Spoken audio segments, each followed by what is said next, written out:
Bonjour à toutes et à tous, bienvenue dans votre édition de la mi-journée. Les beaux jours reviennent en Vendée et avec, vous vous en doutez, les touristes. La saison est en pleine préparation pour les professionnels du secteur avant le top départ ce week-end des vacances scolaires. Alors, le département a souhaité faire un point sur les tendances 2022 avec les différentes branches de la profession.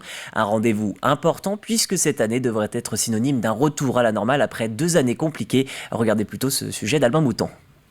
Malgré le retour du froid et des conditions météo mitigées ces derniers jours, les beaux jours arrivent et la saison estivale était au cœur des discussions au conseil départemental de la Vendée. Une conférence de presse en présence de nombreux acteurs du tourisme vendéen. Et après 2 années perturbées par la crise sanitaire, les premières tendances pour l'année 2022 semblent se dessiner donc pour cet été.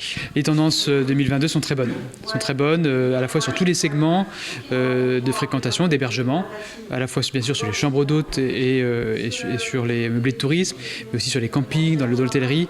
Bref, les feux sont au vert. Les touristes s'y sont pris tôt pour réserver leur hébergement, ce qui veut dire qu'il y a une importance nouvelle qui est donnée à la qualité de l'hébergement, parce qu'on réserve tôt, parce que finalement on veut être sûr que le logement qu'on a identifié, il ne soit pas réservé par quelqu'un d'autre. Donc la notion de confort, la notion de tranquillité, d'autonomie, c'est des choses qui sont importantes, peut-être même au détriment d'une destination en tant que telle. Des tendances qui semblent également se confirmer dès ce printemps, dès ce week-end de Pâques. Les réservations sont déjà nombreuses, notamment depuis la levée des dernières restrictions sanitaires. La saison commence très bien parce qu'on a encore des réservations qui tiennent.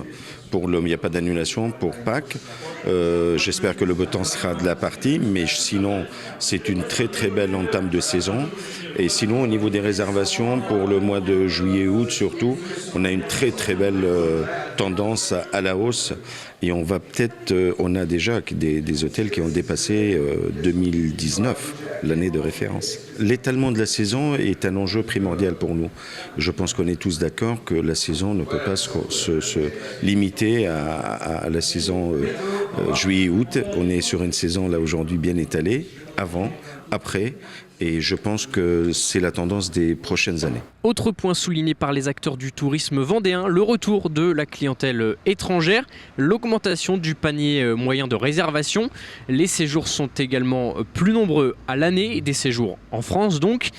Seul point noir, la guerre en Ukraine, elle entraîne notamment une hausse des prix de nombreux produits. Certains clients restent donc incertains et gardent quelques réserves avant de se décider à choisir leur destination de vacances.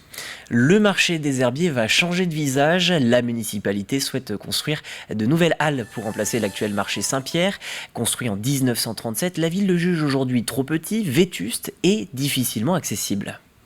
Nous souhaitons une nouvelle attractivité commerciale pour notre centre-ville et un nouveau concept, donc avec des nouvelles halles qui pourront accueillir beaucoup plus de commerçants, des nouvelles halles qui vont doubler la surface actuelle du marché. On va passer de 750 m² à peu près 1500 m².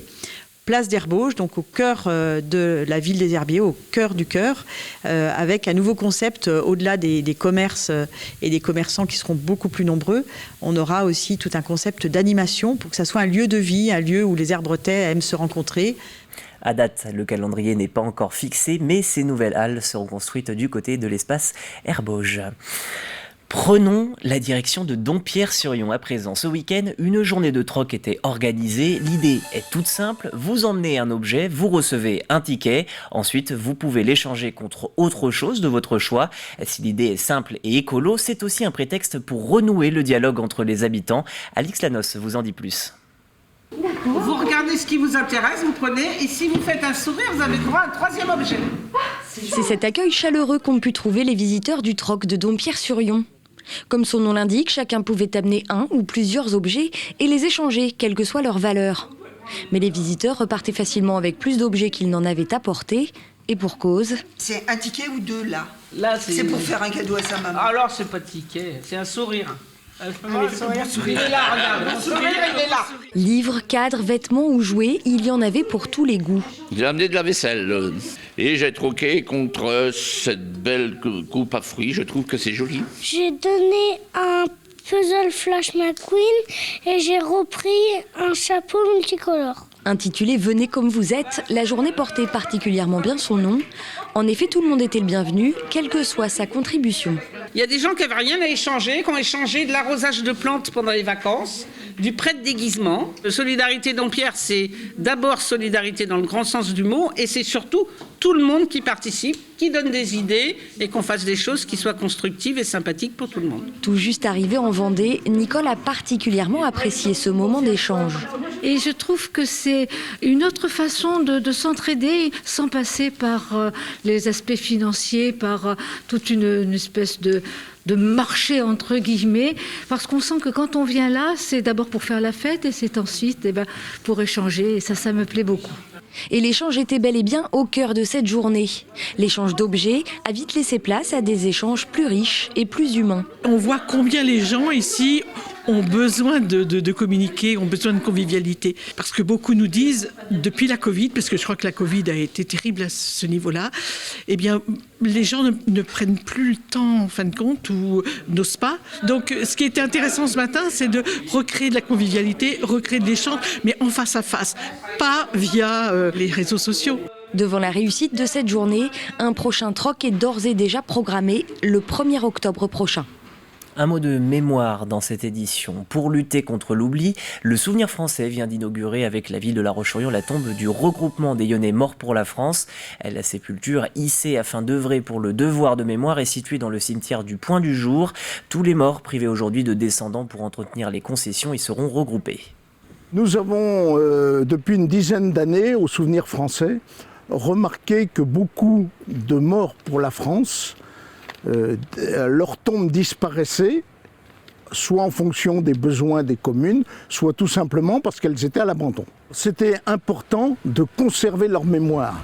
Trop de morts pour la France sont partis à la fosse commune. Et c'est absolument ce que nous voulons éviter. Notre but, c'est conserver leur mémoire. Ainsi s'achève cette actualité. Je vous remercie d'avoir suivi ce nouveau flash en notre compagnie. Votre prochain point sur l'actualité, il est à 18h. Ce sera avec Alexia Jeannette. D'ici là, portez-vous bien. Belle journée sur TV Vendée.